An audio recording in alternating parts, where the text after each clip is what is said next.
Hey YouTube, today we're doing a video on Mosin Nagant stocks. This is going to be covering Soviet guns built in Russia. This is not going to cover Chinese guns. This is not going to cover Romanian, Hungarian, Polish, Albanian, none of that crap. No Finnish Mosins, no American Mosins. This is Soviet M91 30s, and I'll very briefly touch on an M44. So, we've got 4 examples of guns here. One's off camera. So basically we're going to go into it.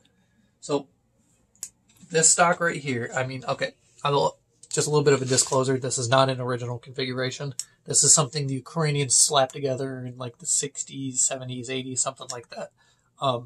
Basically, they were too broke to afford more SVDs, so they modified some Mosins. However, this is not what we're focusing on. Not focusing on any of this crap right here.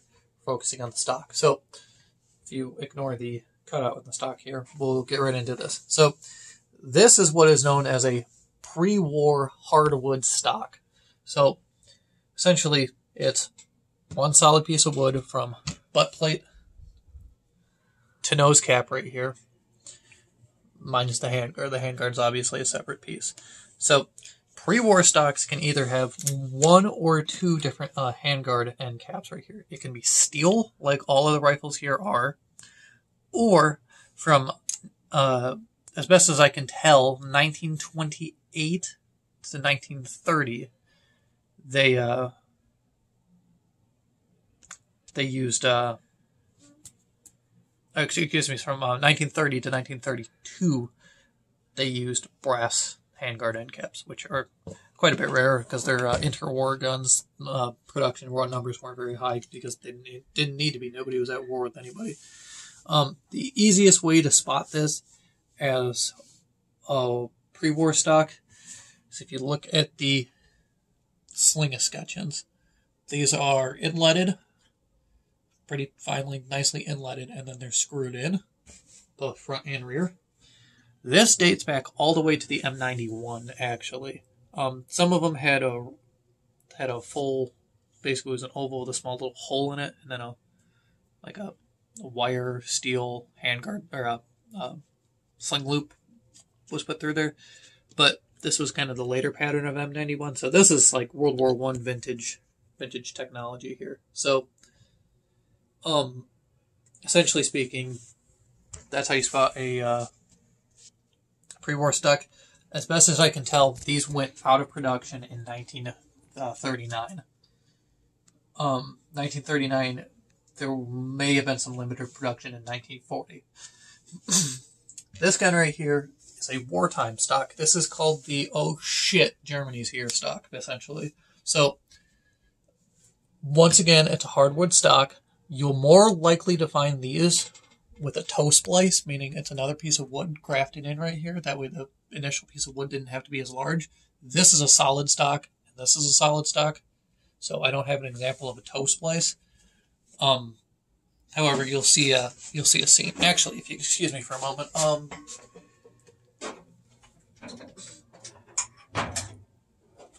grab an Arasaka out of the safe. It won't exactly look like this. It'll be much further down, but you can see that's a toe splice right there. You can see the grain in the wood's going this way here, and then it's going that way here. So you can see grains this way, and then grains that way. So they basically did that to A, reinforce the toe, and B, they didn't have to start out with as large of a piece of wood.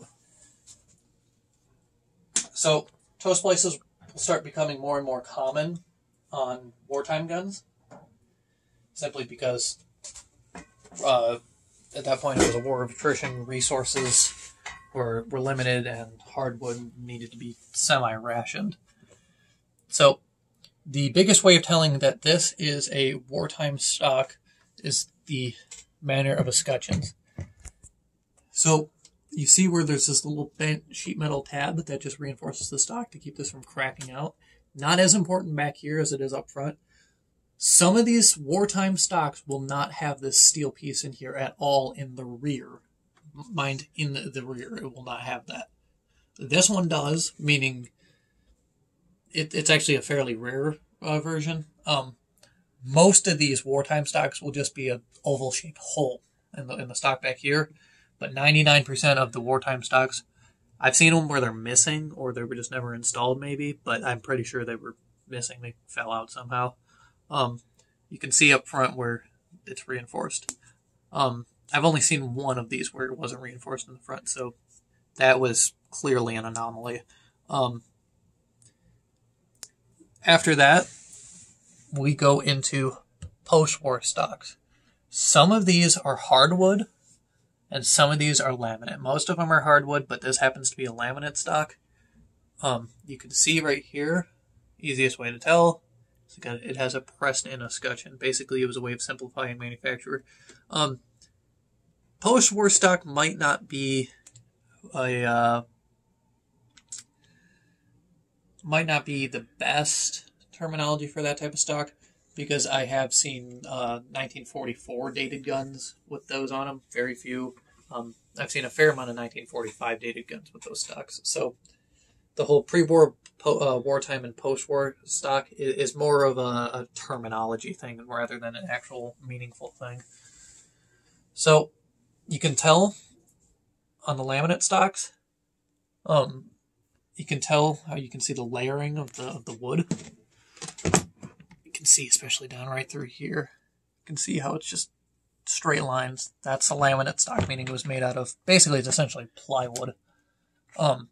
Laminate stock guns will have a wrist bolt right here. Well, generally speaking, quote, generally speaking, I'm sure there is an anomaly somewhere, but I've yet to see one. The hardwood stocks will not. It's also slightly more common, but still very rare to see a wrist bolt on a M38, a M91 59, or a M44. Those do exist, but they're kind of uncommon. Essentially speaking, the only other major difference, other than the type of escutcheon and the wood material. Oh, by the way, I will mention these are all birch. So take that for what you will. Is if you go up here looking at the muzzle ends, once again, ignore the RPK flash hider and this weird, hodgepodge Ukrainian thing. So initially they started out with these rounded off nose caps. You can see there where there's a bevel on them. The wartime stocks, they took that and they said, nope, we're not doing that crap anymore. And they basically left them. They're not sharp or anything like that, but they're definitely not as rounded off. Basically, it took a finish, machine time and, reduced it where they could. And then post-war, they just went back to finally finishing these. So that's about it. Another thing I'll mention here, we have, this is a PU sniper rifle, or a former PU sniper rifle. You can see scope holes inside of the receiver. We're not going to go through that rabbit hole.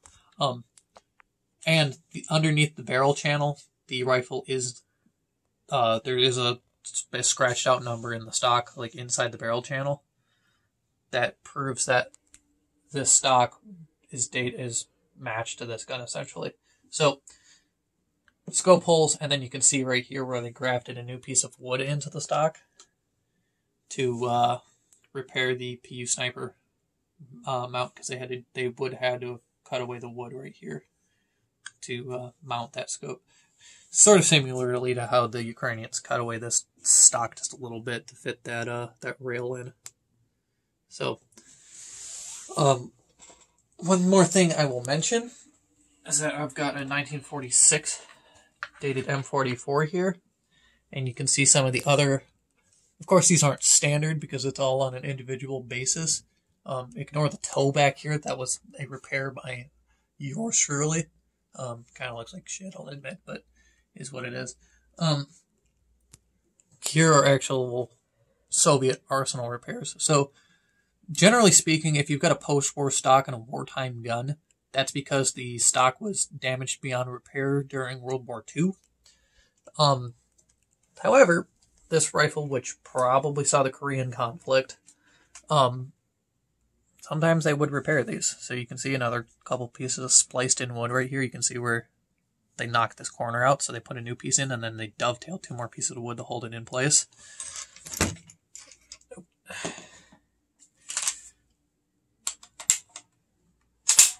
And then you can see up here, there's another piece, but they didn't have the room to dovetail more crap in because of the handguard retainer, or the barrel band retainer. So that's about it, guys. Another thing I will mention is, you probably have never seen this before. I'm just going to throw this in as a bonus. This is an original World War II era sling. These are extremely, extremely rare. So if you see one of these, snatch them up. Usually they're dated. This one is kind of an anomaly where it is not. Usually they'll be dated somewhere in this region. So if you enjoyed this video, please rate, comment, subscribe. That's about it, guys. See ya.